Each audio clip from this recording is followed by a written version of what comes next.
Kalau tadi bicara tentang budaya dan agama, nah ini seringkali lihat Pak, agama saja menerima loh budaya setempat. Bahkan diberi ruang untuk memutuskan hukum. Tadi al-adah muhakamah, tentu ada kajian, silakan dikaji. Ada ruang untuk, bukan cuma diberi ruang, tapi diberikan kuasa di dalam ruang batas ruangnya untuk memutuskan sebuah hukum dalam Islam. Kalau agama saja memberi ruang itu, maka angkuh sekali ilmu pengetahuan hari ini kalau dia tidak memberi ruang. Agama saja memberi ruang. Jangan dikit-dikit umpamanya begini. Saya mohon maaf saya sebesar-besarnya, tapi saya sampaikan apa adanya. Mudah-mudahan ada kebaikannya. Apapun ini. Umpamanya mohon maaf sebesarnya sekali lagi. Umpamanya ilmu kesehatan, karena di sini ada rumah sakit besar.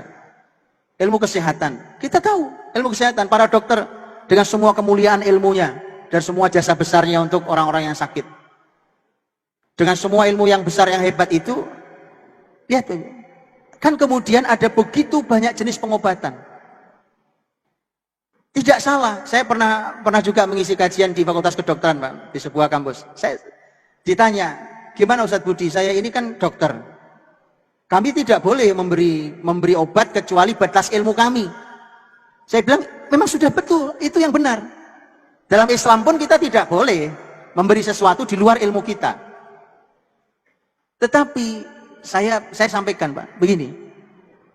Kenapa kita tidak memberi ruang untuk ilmu yang lain? Betapa angkuhnya kita hanya menganggap itu cuma budaya lah, itu cuma pengobatan ala budaya masyarakat mana. Akhirnya kan kemudian kenapa tidak dihaluskan bahasanya?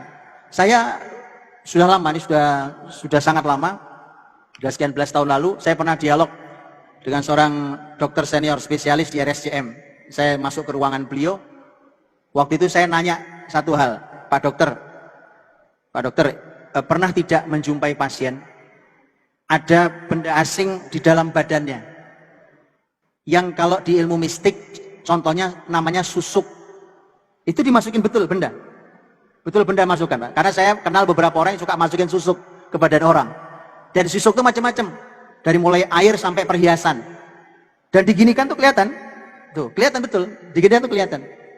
Nah saya tanya, Pak dokter pernah nggak jumpai pasien kebaca gitu, kemudian jawabannya, oh sering saya Ustadz, dan itu saya baca, kelihatan.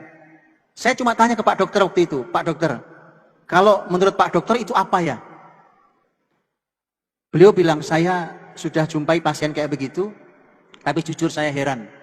Karena benda masuk itu kan mesti ada bekas masuk. Namanya memasukkan, apalagi benda bukan kecil Pak. Kalau benda kecil itu, kadang-kadang benda itu melintang besi gitu, kayak besi itu, melintang gitu, panjang. Nah untuk memasukkan itu kan mesti ada jalan memasukkannya. Akhirnya Pak dokter setelah diskusi, setelah menjelaskan, beliau menyampaikan begini, kalimatnya bagus banget.